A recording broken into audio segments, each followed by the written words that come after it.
پاکستان میں ایک جانب ذرائع ابلاغ غیر معمولی اہمیت اختیار کر گئے ہیں تو دوسری جانب صحافیوں کے لیے خطرات میں بھی اضافہ دیکھا جا رہا ہے۔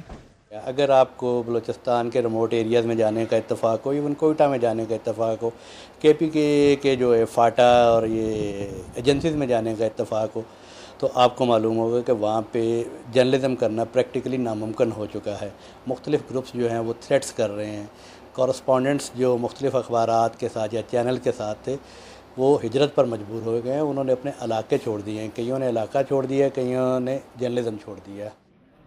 بظاہر صحافیوں کے تحفظ کے لیے حکومت اور صحافتی تنظیمیں کچھ زیادہ نہیں کر پائی ہیں، لیکن کئی لوگوں کا خیال ہے کہ حکومت کو کم از کم میڈیا کے مالکان کو ترغیب دینی چاہیے کہ وہ خود اپنے صحافیوں کے تحفظ کو یقینی بنائیں۔ اس کی ذمہ داری میرے خیال میں صحافیانہ باڈیز سے کہیں زیادہ جو چینل کے مالکان ہیں، جو اخبارات کے مالکان ہیں، ان پر عائد ہوتی ہے۔ وہ کروڑ پتی بن گئے ہیں اور صحافیوں کو وہ بنیادی سہولیات بھی فراہم نہیں کرتے۔ ان کو ٹریننگ کا بندوبست کروانا چاہیے، ان کو انشورنس پالیسیز بنانی چاہیے، ان کو اپنے اداروں کے جو ریپرزینٹیوز ہیں ان کے مقدمے ان کو لڑنے چاہیے۔ کس نیوز پیپر کے ادارے نے اپنے کسی قتل ہونے والے صحافی کے مقدمے کو پرسو کیا to the hilt as they say? کسی نے نہیں کیا۔ ہاں، ستم ظریفی دیکھیے، ان کا نام استعمال کرتے ہیں، ان کی شہادت کو استعمال کرتے ہیں اپنی ریٹنگ بڑھانے کے لیے کہ جی دیکھیں ہمارے کتنے شہید ہیں۔ اکثر لوگ یہ سمجھتے ہیں کہ میڈیا پاکستان میں جتنا اب آزاد ہے کبھی پہلے نہیں تھا، لیکن کئی لوگوں کا خیال بھی ہے کہ اگر صحافیوں کی جان کو خطرات کم نہیں ہوں گے تو صحافت صحیح معنوں میں آزاد نہیں ہوگی۔ دیکھیں، پاکستان میں جو جرنلسٹ ہیں ان کو اسٹیٹ سے بھی تھریٹس ہیں اور نان اسٹیٹ ایکٹرز جو ہیں ان سے بھی تھریٹس ہیں۔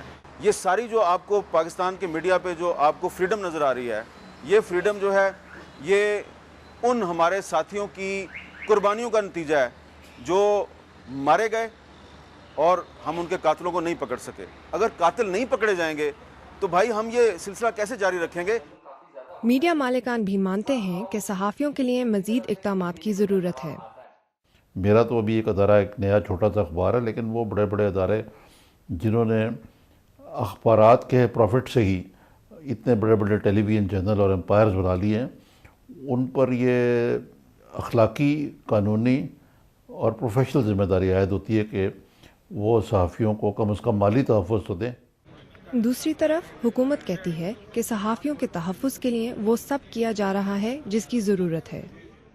ہم ان کے لیے انشورنس کا کر رہے ہیں، ہم ان کے لیے ورک پلیس کی سیکیورٹی کا اوپر کر رہے ہیں، ان کے جو ورکنگ ایریاز ہیں اسپیشلی جہاں پہ کوئی وہ بھی وہاں پہ بھی دھماکے ہوئے تھے، اٹیک ہوئے تھے، ان کو پروٹیکشن کے لیے سیکیورٹی فراہم کی گئی ہے۔ صحافت میں خطرات شاید دیگر شعبوں سے زیادہ ہیں۔ خراب سیکیورٹی، جرائم پیشہ عناصر کی سرگرمیاں اور حکومت کی ریٹ کی کمزوری، ایسے پہلوؤں جن کو دیکھتے ہوئے صحافیوں کے لیے 100% تحفظ شاید کبھی بھی ممکن نہ ہو۔